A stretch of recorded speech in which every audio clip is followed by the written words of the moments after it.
Muchísimas gracias, muy buenas noches. Es un grandísimo privilegio estar aquí con todos ustedes.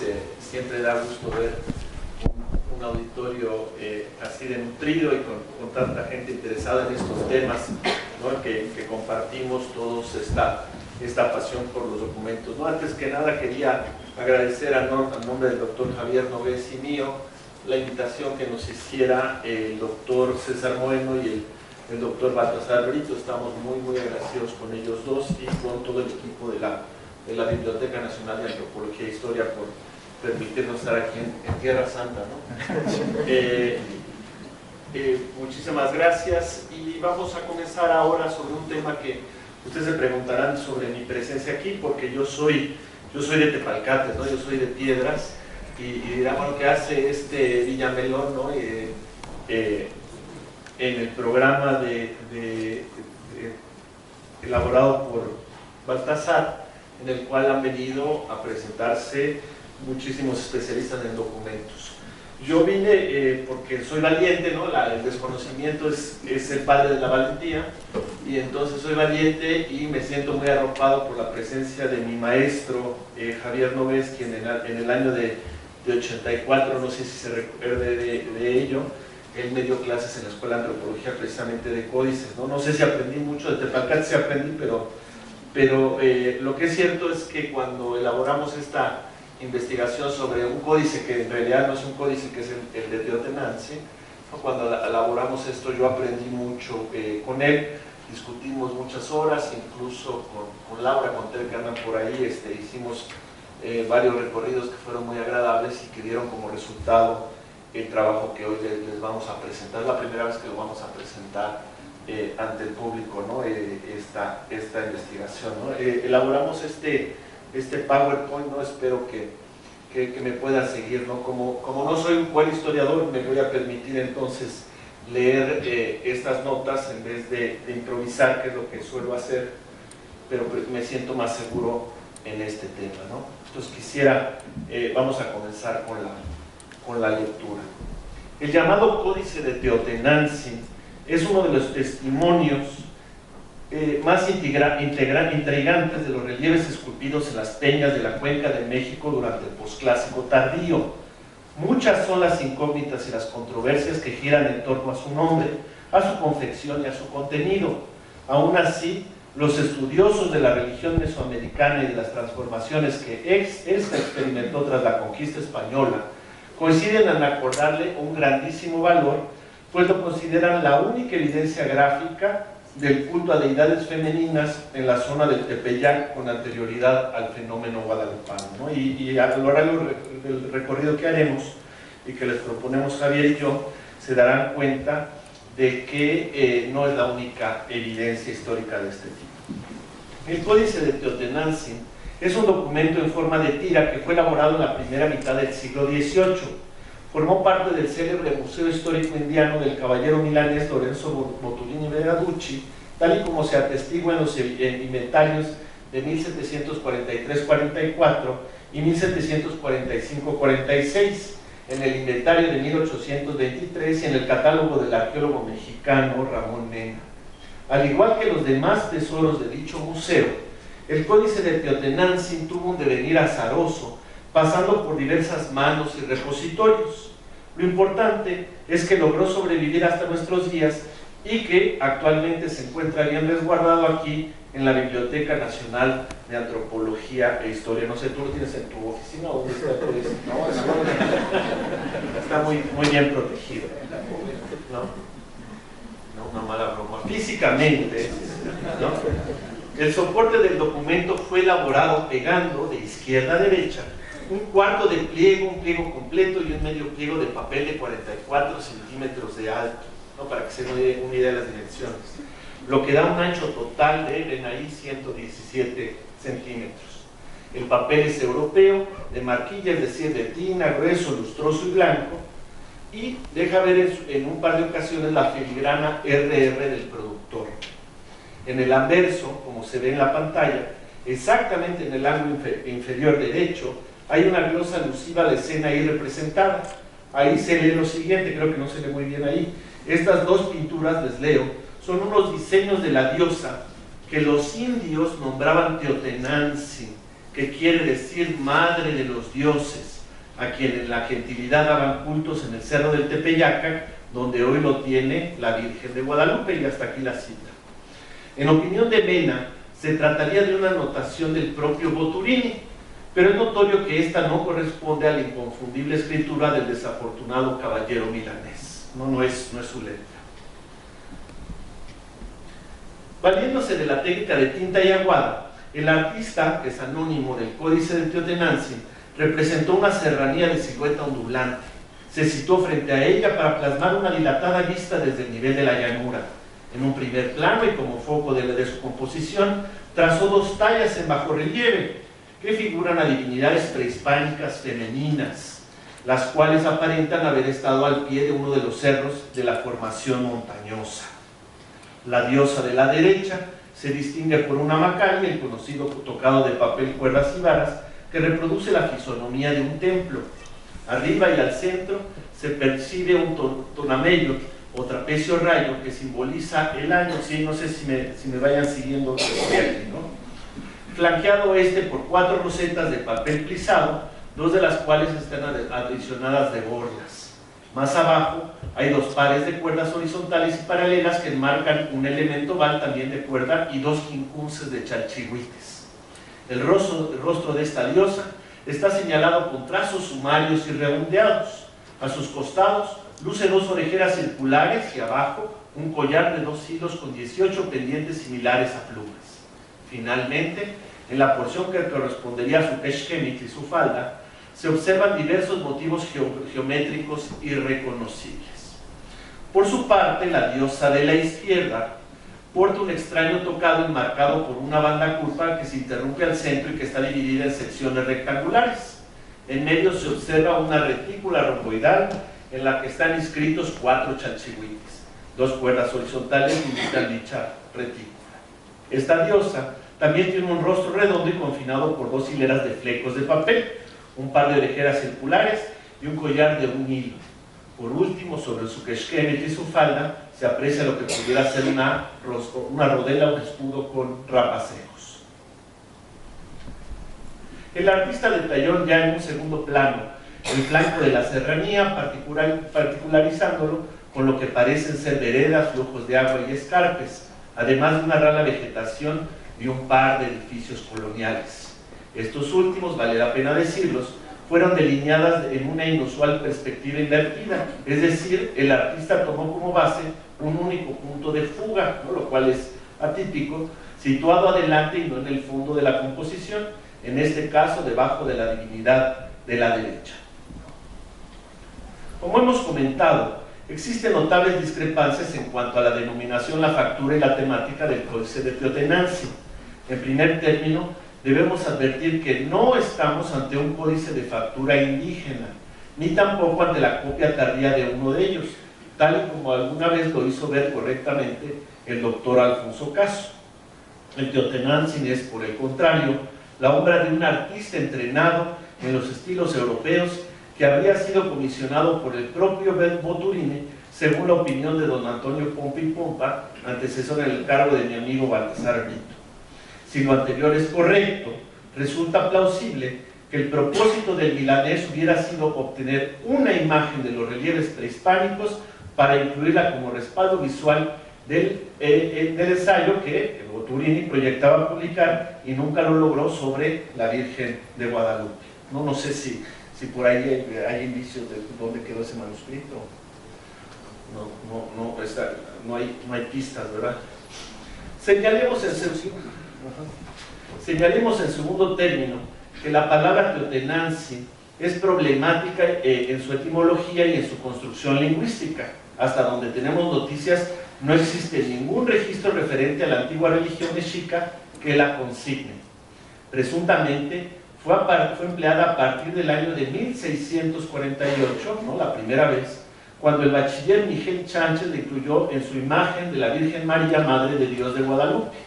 La primera ocasión que la menciona lo hace en el siguiente contexto, y cito textualmente, ¿no? Ustedes me pueden incluso seguir en la pantalla.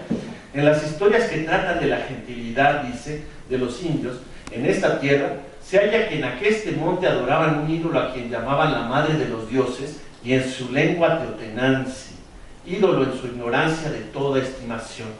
Permitió la Virgen que en este mismo monte naciesen sus flores, se principiase su milagro y se fundase su habitación, para desmentir y castigar al demonio en su enseñada de idolatría, y se conociese era solo ella la madre del verdadero Dios, y el monte que antes había sido altar de un ídolo sacrílego fuese después trono de una Virgen purísima. Hasta aquí la cita.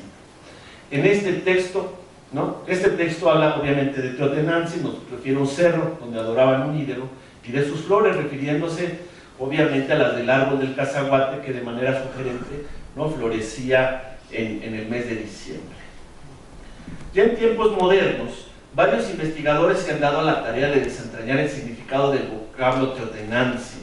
Sintetizando los múltiples intentos de traducción publicados hasta la fecha, encontraremos que ha sido leído de muy diversas maneras. Nuestra madrecita Centeot, la venerable madre de los dioses, la venerable madre de Dios, la venerable madre de la gente, la madre de Dios y de los hombres, combinación esta para expresar una idea cristiana. Nuestra reverenciada madre, la divina reverenciada madre de la gente, y la madre piedra de las dioses o la divina madre de piedra. Aunque sugerentes, estas propuestas carecen de fundamentos lingüísticos. En efecto, para ser correcta la traducción, señalada con letra A tendría que derivar de Teotenanzi, la siguiente de Teoinanzi con doble N, la tercera de Teotinanzi, la D de Tenanzi, la E de un difrasismo semejante a Inteotenanzi, Intenanzi, la F de Tonanzi, la G de Teonanzi y la H también de Teonanzi, en composición inusitada que no tendría sentido, pues no existía la creencia en tiempos prehispánicos de que los dioses fueran seres de materia pesada y perceptible. De acuerdo con el historiador Alfredo López Austin, la palabra Teotenanzi que se usa para designar al códice sería simplemente una construcción errónea que puede atribuirse a un momento muy posterior a la llegada de los españoles. En cuanto al contenido del códice de Teotenanzi, aún se discute el emplazamiento preciso de los relieves en él representados. Alfonso Caso dice que no hay manera de saberlo, pues la serranía no tiene expresado su nombre en forma jeroglífica, no encontró un glifo en el códice. Sin embargo, la mayoría de los investigadores afirman que los relieves se encontraban en el cerro del Tepeyac, también conocido como el Cerrito, seguramente basados en la glosa escrita en el anverso del códice y que ya hemos leído. Algunos van más allá al especificar que las dos imágenes fueron talladas donde luego se erigiría la iglesia del Cerrito o al pie del flanco oriental de esa misma elevación. Esta última propuesta se apoya en el plano topográfico de la villa de Nuestra Señora de Guadalupe y sus alrededores en 1690, el cual fue trazado para acompañar los títulos de Santa Isabel Tola. Ahí se marca con la letra O, no sé si se lo vean ustedes, el sitio donde había, cito, una cabeza que demuestra con lo demás del cerro una figura extraña deshecha en el día por haberse levantado en dicho lugar la calzada que sube al cerro. En fechas recientes, Jesús Galindo e Ismael Arturo Montero han dado a conocer una perspectiva distinta, concluyendo que los relieves no estaban en el Tepeyac, sino en alguna parte del macizo de la Sierra de Guadalupe. En principio, el problema del emplazamiento parecería de difícil solución, pues según al parecer generalizado, no queda rastro de los relieves. Algunos sugieren que fueron destruidos en la primera mitad del siglo XVI, ya por órdenes del conquistador Gonzalo de Sandoval, ya por las de Fray Juan de Zumárraga, lo cual resulta imposible si consideramos que las diosas se muestran todavía completas en el códice de Teotenanzi, que data, como dijimos, del siglo XVIII.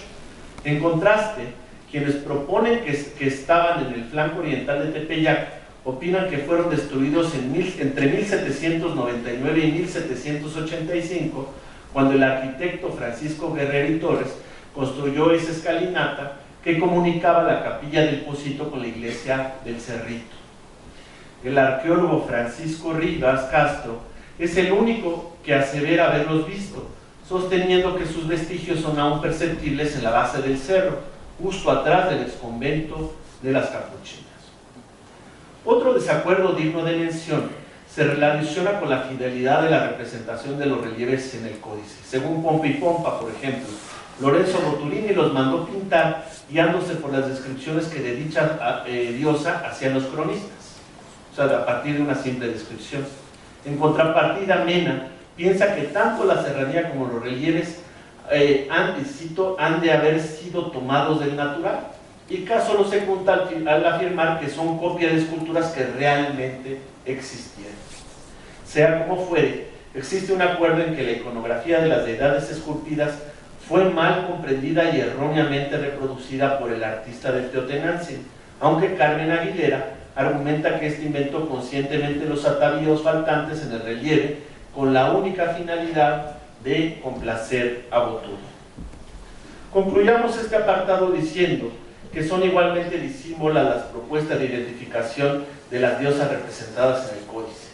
La divinidad de la derecha ha sido vinculada, por ejemplo, con Tonantzin, Tosi, Teteoína, Chicomecoatl, una diosa del maíz, y la Matecutli, Coscamio, y una deidad con Amacali. Por su parte, la deidad de la izquierda ha sido identificada con Chachutlicue, una diosa del maíz, o como una deidad femenina de difícil identificación. Galindo y Montero hablan de Coguacholo, Tishantico, pero sin especificar a cuál de las dos representa cada uno de los relieves, ¿no? Entonces, como pueden ver, aquí hay una serie de dilemas y interpretaciones de todos colores y sabores que son irreconciliables. El propósito de la investigación que el doctor Javier Nogués y yo les presentamos aquí el día de hoy es ofrecer respuestas diferentes a los interrogantes arriba esbozados, a la luz del estudio de 3 documentos inéditos y del análisis comparado del Códice de Teotenancingo con el plano topográfico. Sobre esta base fáctica pretendemos corroborar la pasada existencia de los relieves y la relativa corrección de su representación en el Teotenancingo, así como precisar su ubicación y proponer la posible advocación de las diosas esculpidas, ¿no? Esa es nuestra tarea. 2 de los documentos inéditos que estudiaremos aquí forman parte de las ricas colecciones, iba a decir de Baltasar Brito, no, pero de la Biblioteca Nacional de Antropología e Historia. Son obra innegable de Guillermo Dupe, el capitán de dragones que desde su llegada a la Nueva España en 1791 se hizo célebre por su afición a las antigüedades. Se trata de un par de dibujos a carbón con breves anotaciones a tinta, los cuales fueron trazados por este explorador luxemburgués en una de las correrías particulares que acostumbró realizar antes de dirigir la Real Expedición Anticuaria que va de 1805 a 1809. El primer dibujo es realmente asombroso, pues no solo registra la existencia de nuestros relieves a fines del siglo XVIII o principios del XIX, sino que certifica la nada despreciable fidelidad de Teotenancingo. Dupe, que era un pésimo dibujante, aquí lo podemos ver, hace evidente en este dibujo que las imágenes estaban talladas en una formación natural. También nos deja claro que la deidad de la derecha aún se encontraba en buen estado de conservación, aunque con señas de deterioro en parte del rostro y los brazos. La diosa tiene en su tocado 2 de los rosetones de papel que vemos en el Teotenancingo, los 2 pares de cuerdas horizontales y los 2 quincunces. Asimismo, se reproducen las orejeras circulares y el collar de 2 hilos con pendientes similares a plumas, aunque solo 10 de ellos. Pero a diferencia del Teotenancingo, la deidad sujeta sendos objetos rectangulares que pudieran representar cetros o armas. Adicionalmente, una glosa a la altura del tocado indica que esta era una figura agigantada de relieve. Otra anotación típica del capitán nos revela sus vagos conocimientos sobre el significado del arte prehispánico. Nos dice, representa desde luego este bulto algún dios, rey o personaje de nota, o sea, cualquier cosa, ¿no? Lamentablemente, la deidad de la izquierda ya estaba destruida para aquel entonces, hecho que fue intencional según la glosa de Dupe. Cito, otra figura aquí había al lado derecho de esta acá, pero la picaron. Aún así, Dupuy tuvo el cuidado de registrar gráficamente los vestigios de la gran banda curvada del tocado, de la cual solo subsistían 7 secciones. Una última glosa de Dupuy es contundente en cuanto a la localización de los relieves. En forma reveladora, señala que no estaban precisamente en el Tepeyac, sino hacia el noreste de este cerro, poco delante de Guadalupe, nos dice, en un cerrito al lado izquierdo del Camino Real. A este respecto, Delfina López Arrelangue nos ilumina al apuntar que el Camino Real que conducía a Puebla y Veracruz atravesaba la villa del Guadalupe justo frente a la basílica, hecho que también se constata en el plano topográfico. En este último documento se marca su trayectoria, ¿no?, con esa línea punteada, ¿no?, la cual pasa entre el flanco oriental del Tepeyac y el Pocito, para después bordear la Sierra de Guadalupe en dirección noreste. El que Dupuy hable de un cerrito descartaría Yohualtecat, ¿no? Yohualtecat está allá arriba, como el sitio de los relieves, pues esta es la mayor elevación de la Sierra de Guadalupe. En fin, pasemos a otro documento inédito. Este posiblemente compuesto en la primera mitad del siglo XIX y hoy resguardado en la Biblioteca Teológica Lorenzo Boturini de la Basílica de Guadalupe, ¿no? Este coincide con el plano topográfico al señalar que al pie del Tepeyac se hallaba en realidad un relieve de una gran cabeza emplumada y no el de las deidades femeninas que estamos tratando.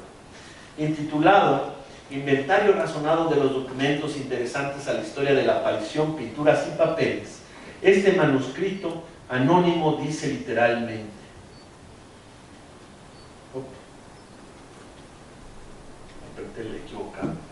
tuvo el Tepeyac, es muy interesante este documento, una singularidad notable y puede verse copiada en dicho mapa. La base del cerro tiene 2 remates, el uno es donde está la tienda de don Manuel Campos y el otro enfrente del Pocito.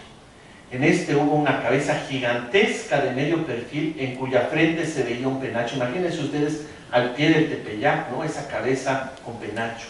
Esta cabeza, nos dice el texto, no era de piedra, no estuvo separada del cerro, según me parece del penacho, no ha quedado más que una peña como doblada hacia el oriente. Enfrente, pues, de tal penacho, se dibuja en el mapa el Pocito, y en el espacio intermedio 3 manantiales de agua, ahí los ven. También en ese intermedio se demarca un camino, y es el que venía de la estanzuela, pasaba por entre la cabeza y el Pocito, y se dirige hasta el antiguo puente. En fin, hasta aquí la cita. Siendo así, entonces, ¿dónde estaban esculpidas las diosas? Esa es la gran pregunta. Encontraremos las claves para resolver la incógnita si continuamos con el análisis del plano topográfico y lo confrontamos con el Códice de Teotenancingo, que es lo que vamos a hacer, pero para ello es necesario cumplir 2 premisas básicas. Por un lado, debemos considerar que en el plano, ¿no?, es el que está a la izquierda, el noreste está arriba y el suroeste abajo, en tanto que en el Teotenancingo, a la derecha, el noreste se encuentra hacia la derecha y el suroeste hacia la izquierda. O sea, tiene una orientación distinta. Por ello, los cerros Tepeyac, Zacahuisco, Yohualtecat y el Coyoco se suceden de abajo hacia arriba en el plano y de izquierda a derecha en el de Teotenancingo. Por otro lado, hay que partir del supuesto, y esto es muy importante, de que el Teotenancingo representa una serie de rasgos geomorfológicos, biológicos y culturales, y que estos fueron plasmados por el artista con toda la intención de señalarle al espectador el lugar en que estuvieron los relieves. Aclarado lo anterior, veamos dichos rasgos uno a uno.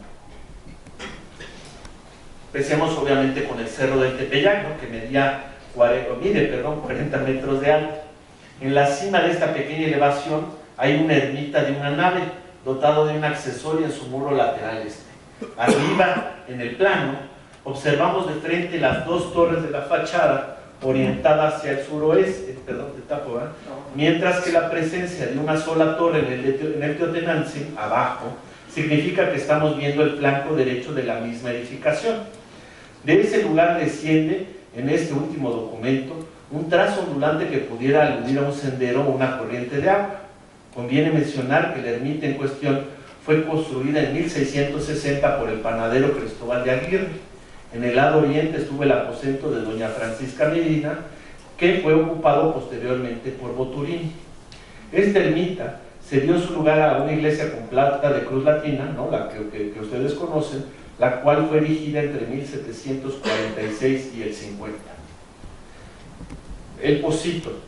Recordemos que según la tradición del Nícano Pogua, el Pocito es el lugar donde se produjo el estampado milagroso de la imagen de Guadalupe y brotó un manantial curativo de agua color ocre y sabor acidulado. A mediados del 18, Luis Lasso de la Vega mandó erigir ahí un chapitel ochavado y en su interior un escaño de mampostería que rodeaba los pocitos. El chapitel fue sustituido, como ustedes saben, en la segunda mitad del 18 por la espectacular iglesia de Guerrero y Torres que conocemos, ¿no?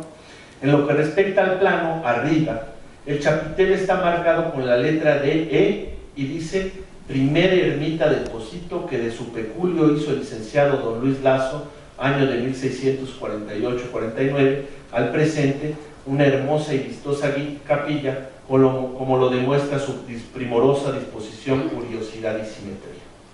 Por su parte, la corriente de agua se señala ahí mismo con la letra N y dice: 3 pequeños saltos de agua, 2 al frente del Pocito que se descubren, etcétera, etcétera. El lugar equivalente en el Teotenantzin, abajo, está ocupado por un recuadro con múltiples ondulaciones en su interior y debajo de él un elemento con 3 inflexiones. Alfonso Caso lo confundió con uno de los cuadretes calendáricos que suelen enmarcar los cargadores de año. A nuestro juicio se trata en realidad del escaño de mampostería que rodeaba los pocitos y la corriente que de él manaba con sus 3 saltos. Depresión entre 2 cerros. Esta correspondería a la hondonada existente entre el cerro del Tepeyaca y el cerro Zacahuisco. Hoy es surcada en sentido sureste-noroeste por la ancha avenida Cantera en la delegación Gustavo Amadero. Ahí se ve a la derecha la avenida Cantera, ¿no? El Magueyal, arriba en el plano, hay unos 10 magueyes en la planicie adyacente al cerro Zacahuisco. Abajo en el Teotenantzin se observan 2 magueyes en la misma planicie y 2 más en el somonte del Zacahuisco. El árbol de Cazahuate, arriba en el plano, vemos un árbol frondoso cerca del Magueyal. Está acompañado de la leyenda Cuauhzahuautlitlán, lugar del Cuauhzáhuatl, y marcado a la vez con el número 2, Cuauhzahuautlitlán, árbol ayuno o que no da fruto, y la letra P, árbol albino, llamado también albino por sus flores, también árbol de la Virgen o árbol granoso. Abajo, en el Teotenantzin, hay un árbol en la posición correlativa en la cuesta meridional del Zacahuisco. Tiene tronco torcido, varias ramas y más de una docena de hojas o flores. Se trata seguramente de un ejemplar de la Vipomoea arborescens. Prolifera esta en las laderas de las montañas secas de México, alcanza de 1 a 4 metros y en invierno su copa se llena, como vimos, de grandes flores blancas. Según el inventario, había 2 cazahuates en la región de Tepeyac, ¿no? Y esta es una gran discusión. ¿Dónde está el cazahuate y cuál es el verdadero, ¿no? El representado en el plano topográfico, o sea, se encontraba a 242 metros al norte del Pocito y cito, duró hasta ahora 10 o 12 años que se secó. No fue este el árbol afortunado, esta es una interpretación de que este no es el bueno, como el vulgo de Tepeyac había creído. Carrillo, que vivió muchos años en este santuario, se enfada de este error torpe y lo combate. El otro fue el verdadero árbol de la Virgen. De este último, solo quedaba el tronco y las raíces en la segunda mitad del 17. Supuestamente se hallaba al pie del flanco oriental de Tepeyac, próximo al Pocito y al relieve de la cabeza gigantesca de Penacho, ¿no? Entonces, no, hasta la fecha hay quien sostiene que se encontraba en un flanco del Tepeyac y esta visión que nos ofrecen estos documentos que estaba sobre el Zacahuisco.